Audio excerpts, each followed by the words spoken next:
No tak, jak vyzeral deň.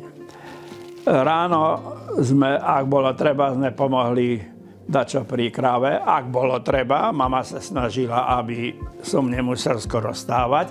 O 8 sme išli do školy. Tu, naproti kostolu. Do tej 11. sme boli v škole. Vrátili sme sa zo školy o 11. Išli sme sa naobedovať. Čo mama uvarila, tak sme na čo zjedli. A o 1. sme išli do 3. znova do školy. A v škole sme po obednejšej hodiny mali buď náboženstvo, spev, alebo telacvik. A prišli sme domov o 3. No o 3. zas. Buď sme dačo pomohli, keď bolo treba, keď nás prinútili doslova, alebo sme si písali úlohy, alebo sme sedeli tu na drevách a debatovali.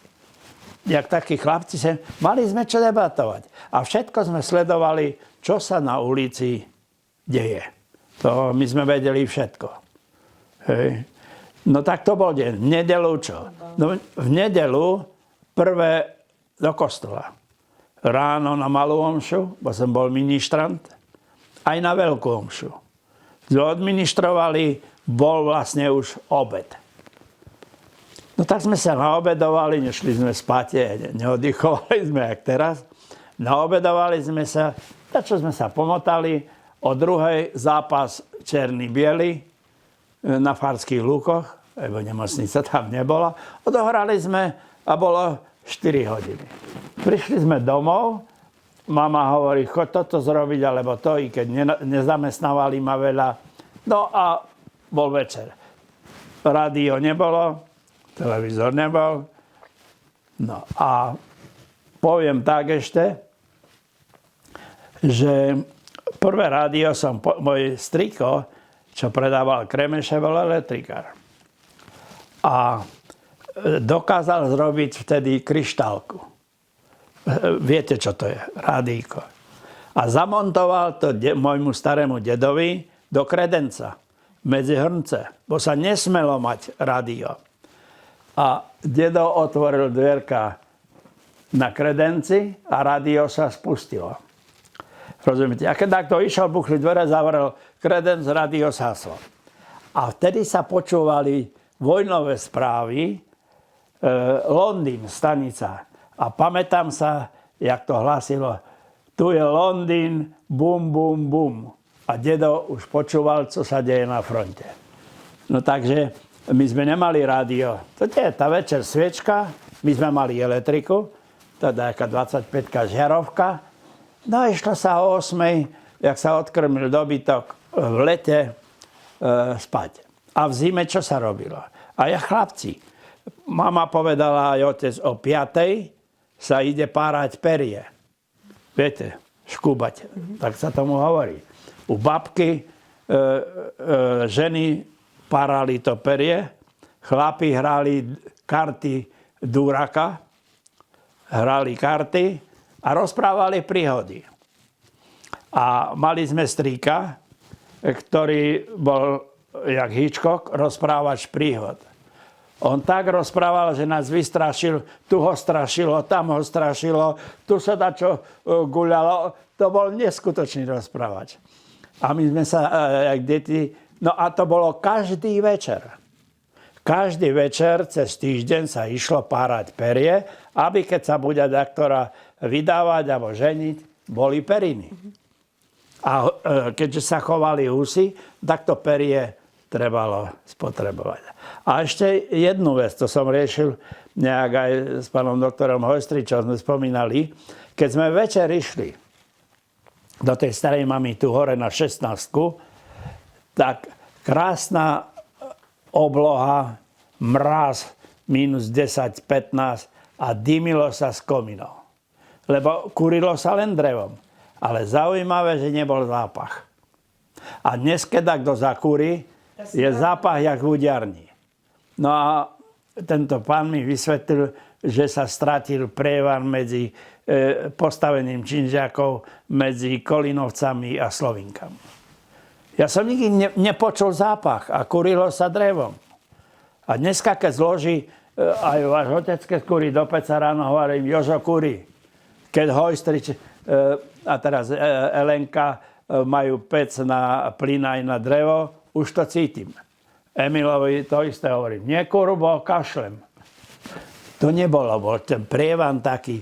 No tak to je tak krásna spomienka, modrá obloha, krásny sneh a z komínov stúpal dum hore. To taká nostalgická spomienka. Na záchodiach ste chodili. Prosím? Na záchodiach ste chodili. Joj, záchod bola latrína. A na záhrade. No, ale že A teraz si predstavte, ja si neviem predstaviť, jak sme riešili záchod s prepáčením, keď ste mali črevné problémy. Ja to neviem. V noci hore u starej babky mali až hore na záhrade latrínu. Ale so bratrancami sme to dojednávali. Dneska pôjdem s tebou, ale zajtra ty so mnou. To bol Bartel. Bo keď nejdeš, ani ja s tebou nejdem. Jak ste mohli ísť na ver? A bolo to na hnojisku, kde sa vyvážalo hnoj od kráv, bola tam latrína. Oblepená všelijakými papierami, potom už boli časopisy, hej, už starší strikovia nalepili fotky, nie porno, ani tak žien, ale žien. No. A tak to bolo, tak sme chodili na latrínu. No. A v škôlke, jak sme sedeli na latrine? 5 vedľa seba, tu v tejto škole. Bola dlhá doska, otvory a 5 spolužiakov sedelo. Myslím, že tá tradícia s tými obrázkami v tých kadibudkách ostala po mnoho generácií potom. Ale hlavne po tých strašidelných príbehoch. Ja sa pamätám, muselo byť ťažké ísť na ten záchod, na latrínu. Ja sa pamätám, keď ešte mne hovoril môj detko nejaké strašidelné príbehy a keď ešte k nemu chodili takí tí rovesníci a oni si rozprávali strašidelné príbehy. A mňa by zaujímalo, lebo ja mám taký záujem o tie paranormálne javy. Prečo si myslíte, že niekedy ako keby sa hovorí, alebo sa verí, že ľudia vnímali ten druhý alebo iný svet trošku viac ako dnes? Lebo tých príhod z toho obdobia, keď neboli telefóny a neboli rádia a neboli televízie, je oveľa viac ako teraz. Niekto tvrdí, mnohí teda, že sa v dnešnej dobe vytratila tá citlivosť voči tým, že sme to vnímali niekedy ako ľudia, ale tie vlny tých telefónov a tých, ja neviem, počítačov nám tú citlivosť ako keby prerušili. Ľudia, neviem, či verili k tomu, no ja som tomu neveril, ale stalo sa, viete, že poviem, ja som raz zažil, v živote som zažil aj strach. Keď som bol vojak v Leviciach, pri nočnom výcviku,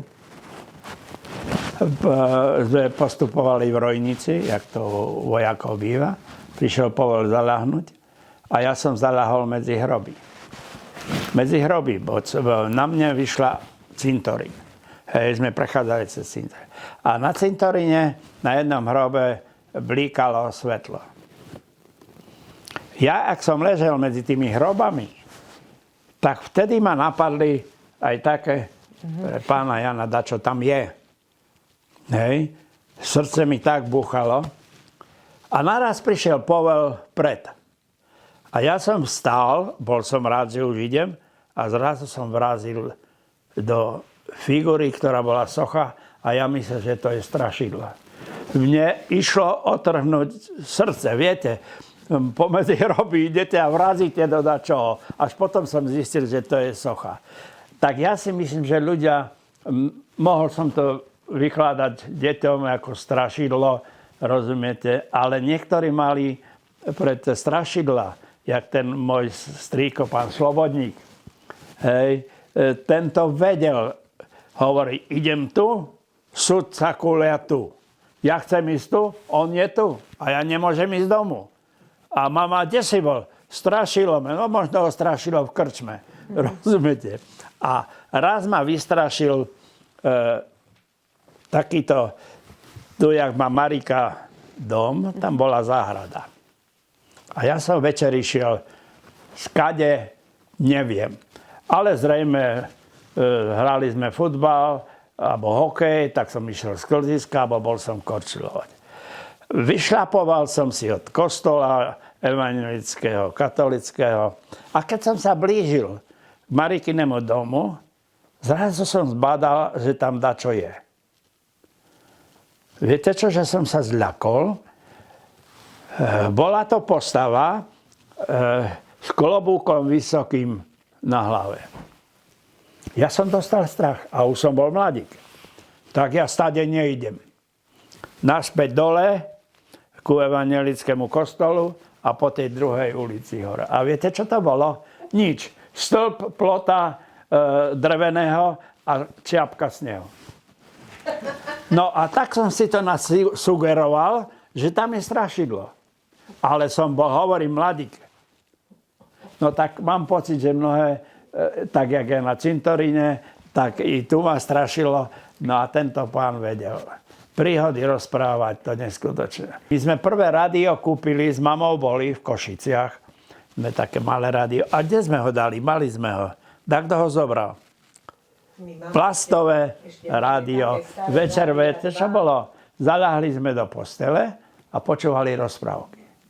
Každý večer v rádiu sa vysielali rozprávočky. Aj v rozhlase pod Rodom. Potom rozhlas, keď zaviedli rozhlas po dráte. Vypočuli sme si rozprávku, bolo 9 hodín, alebo koľko. Mama, tu sme mali spálňu, tu boli dve postele, mama rádio zahasila a sa spalo. Hej. Ale my sme, ani moja mama nikdy správy nepočúvala, to len dedo bol politik, hej, z Kredenca. Ale potom už bola také rozprávky a to bolo veľmi pekný zážitky. Viete, ak deti ležať s mamou, 7-8 ročný, ona vás drží za ruku a počúvate krásnu rozprávku v rádiu. Čiže to bol zážitok pre deti, ktorý ostal a ktorý čo človeku dal. Hej. Bo z tej rozprávočky ste si dačo zobrali. Hej. To bolo, obyčajne to bolo dobro proti zlu. Hej. A zvíťazilo dobro v každej rozprávočke. A ja som si dlho pamätal rozprávky od našej spisovateľky Martakovej o žabinčiaroch. To bola taká krásna rozprávka a som tú knižku rozprávočku mal, len neviem, kde sa stratila. A časť tej rozprávky napríklad bolo, že Ujo Tehliar dedinou sa derie, klop, klop na richtarské dvere. Na Prahu ho Richtar vítamilo, čože sa ti prihodilo? Právo hľadám, pán Richtárko milý, chlapčiska mi škody narobili. V boji sa mi na pec nepálenej tehly a teraz okrem práce, nemám za to pláce, ani pláce či jak. To som vedel tú celú rozprávočku a pamätám ju dodnes, už menej. Tak, jak som pamätal, aj v spomienkach je hymna Vlčat. Ste ju možno tam čítali. No, ostala mi v pamäti dodnes na tú pochodovú pieseň, keď to nebola až taká pochodová, sme jak vlčata v Hlinkovej garde spievali a pochodovali po Pileraku. Keď vás môžem poprosiť, aj s tou melódiou, kľudne ju dajte. Spievať nebudem, ale znie asi tak. Keďže v Hlinkovej garde ja som len chodil pol roka, lebo prišlo povstanie. Takže my sme boli najmladšie vlčata a dostal som čiapočku so žltým lemom, lodičku jak vlča a opások za Boha, za národ. To som dostal. Lenže keďže vzniklo povstanie, tak sa prestalo. No a tá pochodová pieseň znela tak. V tom borovom tichom lese ide vlča, košík nesie. Košík nesie s jahodami, košík nesie s malinami. A to sme pochodovali raz, dva, tri po každej sloche. Poza krička Zajko skočí, pretiera si spavé oči. Môj zajačík, nebojže sa, ja jahody nesiem z lesa. Zajko, vlčko tancovali, až jahody rozsypali. Malé vlča smutne pláče a vlčko kolo koša skáče. To bola hymna vlčat Hlinkovej garde. A to sa išlo v tom borovom tichom lese. Raz, dva, tri. Ide vlča, kosík nese. Raz, dva, tri. No a sme spievali a pochodovali. A zaujímavé, že to sú strašné roky a to si pamätám. Kto bol autor, kto to napísal, ale bola to hymna malých vlčat, lebo Hlinková garda mala vlčata, mala orlov a junákov. To boli 3 kategórie mladých Hlinkovcov.